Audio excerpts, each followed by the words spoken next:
భర్తగా నీ బాధ్యత ఏంటో తెలుసా? ప్రేమను నీ భార్యకు చూపించాలి.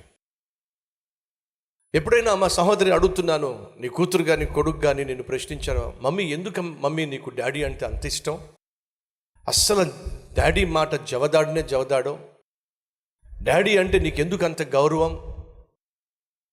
అందరినీ అడలెత్తించేస్తావు కానీ డాడీ ఒక మాట అంటే మాత్రం జవదాడకుండా చేస్తావు, ఎందుకు మమ్మీ? ఎప్పుడైనా నీ కొడుకు కానీ కూతురు కానీ తల్లిగా నేను ప్రశ్నించాడా? అడుగుతున్నాను. నా పిల్లలు నన్ను ప్రశ్నించారు, ఎందుకు డాడీ మమ్మీని అంతగా ఇష్టపడతారు, ఎంతగా ప్రేమిస్తారు? నా జవాబు ఏంటి తెలుసా? ప్రభువు సెలవిచ్చాడు. ఏమేమి సెలవిచ్చాడు? నేను సంఘమును ప్రేమించిన రీతిగా భర్త భార్యను ప్రేమించాలి దేవుడు చెప్పాడు. నేను ఏది చేస్తున్నానో దానికి ఆధారం నా ప్రభు అయిన యేసుక్రీస్తు. ఆయన సంఘాన్ని ప్రాణంగా ప్రేమించాడు, భార్యను అలాగే ప్రేమించమన్నాడు.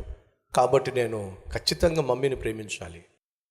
ప్రధాన కారణం ఏమిటంటే నా ప్రభు నన్ను అంతగా ప్రేమించాడు, మనల్ని ప్రేమించాడు.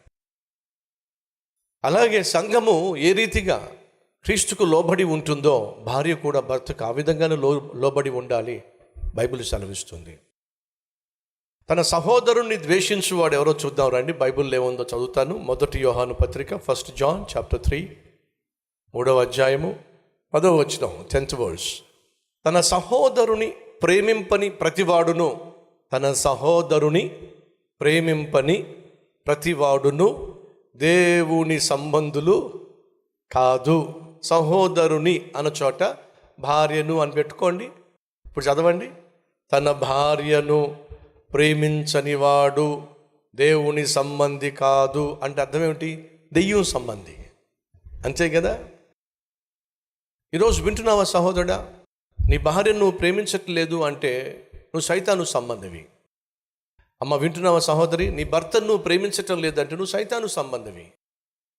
బిడ్డలను నువ్వు ప్రేమించటం లేదంటే నువ్వు సైతాను సంబంధివి.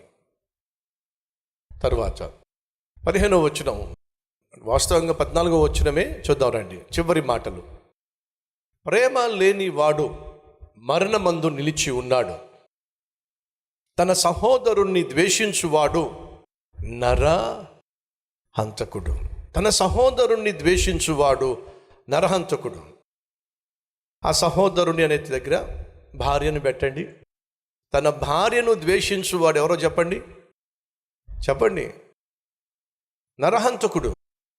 దయచేసి వినండి. సహోదరుణ్ణి ద్వేషించువాడు ఎవరట? నరహంతకుడు.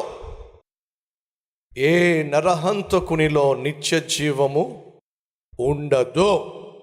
కొంతమంది భర్తలు అనుకుంటున్నారు, నా భార్యకు నరకం చూపించేసినా నేను మాత్రం పరలోకానికి వెళ్ళిపోతానని. ఎలా వెళ్తావు చెప్పు?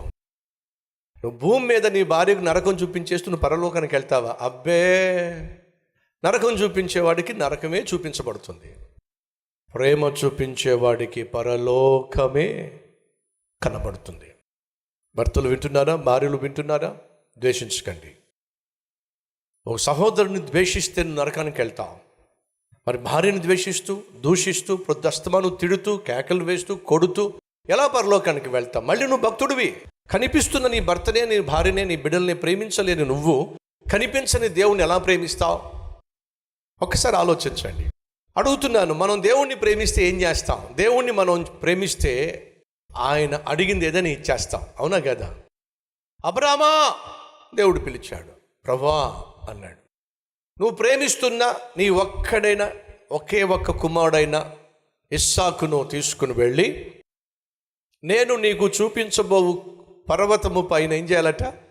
దహన బలిగా అర్పించు. సేవకు అర్పించు అంటే అది వేరే విషయం. బతుకున్నాడుగా, సేవ చేస్తున్నాడుగా, దేవుణ్ణి సేవిస్తున్నాడుగా, సంతోషించేవాడు. కానీ దేవుడు ఏమడిగాడు తెలుసా? దహన బలిగా అర్పించేసేయి. ఏ తండ్రి ఒక్క కుమారుని, అది కూడా అబ్రహాము ఆ కుమారుడి కోసం ఎంతకాలం వెయిట్ చేశాడో తెలుసా అండి? చెప్పండి. 25 సంవత్సరాలు వెయిట్ చేశాడు. లేక పుట్టిన కుమారుణ్ణి దేవుడు అంటున్నాడు, తీసుకొచ్చేసి నాకు దహన బలిగా అర్పించు అని. ఇండైరెక్ట్గా దేవుడు ఏమంటున్నాడు అంటే అబ్రహాముతో, అబ్రహామా నన్ను ఎక్కువ ప్రేమిస్తున్నావు, నీ కొడుకుని ఎక్కువ ప్రేమిస్తున్నావా అడుగుతున్నాడు దేవుడు. అబ్రహాము నిరూపించాలి. ఈరోజు మనలో కొంతమంది దేవుని కంటే, దేవుని సన్నిధి కంటే ఉద్యోగం ఎక్కువగా ప్రేమించే వాళ్ళు ఉన్నారు.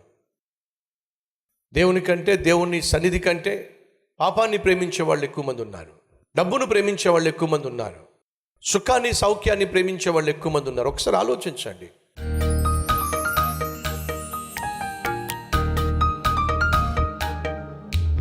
మహాపరిశుద్ధుడు అయిన ప్రేమ కలిగిన తండ్రి, విత్తిన వాక్యాన్ని విశ్వసించి విధేయత చూపించి తమ జీవితాన్ని అంకితం చేస్తున్న ప్రతి ఒక్కరిని అంగీకరించు నాయన.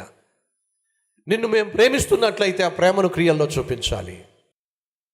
భర్త కావచ్చు, భార్య కావచ్చు, తల్లి కావచ్చు, తండ్రి కావచ్చు, కొడుకు కావచ్చు, కూతురు కావచ్చు, ప్రేమిస్తున్నట్లయితే ప్రేమను క్రియల్లో చూపించాలి. ప్రేమ లేని వాడు నరహంతకుడో, వ్యర్థుడో, నరకానికి పోయేవాడు.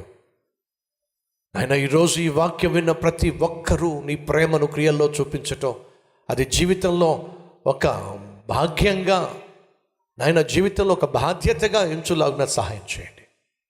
కనిపించే మనిషిని మేము ప్రేమించకపోతే కనిపించని నిన్ను ఎలా ప్రేమించగలవు నాయన? ప్రేమను మాలో పెంపొందించండి. ఆ ప్రేమ మొదటిగా మా ఇంట్లోనే కనిపించాలి. ఆ ప్రేమ మా ఒంటిలో ఉండాలి. ఆ ప్రేమ మా రక్తంలో ఉండాలి. ఆ ప్రేమ క్రియల్లో ఉండాలి. నాయన అట్టి జీవితం మాకు దయచేయండి. నిన్ను ప్రేమిస్తున్న ప్రతి ఒక్కరూ నాయన తమ జీవితాన్ని అంకితం చేస్తున్నారు, అంగీకరించమని. ఆ తర్వాత జీవితాన్ని దూరం చేసేసి పరిశుద్ధమైన జీవితం మాకు అనుగ్రహించమని యేసు నామం పేరట వేడుకుంటున్నాం తండ్రి, ఆమెన్.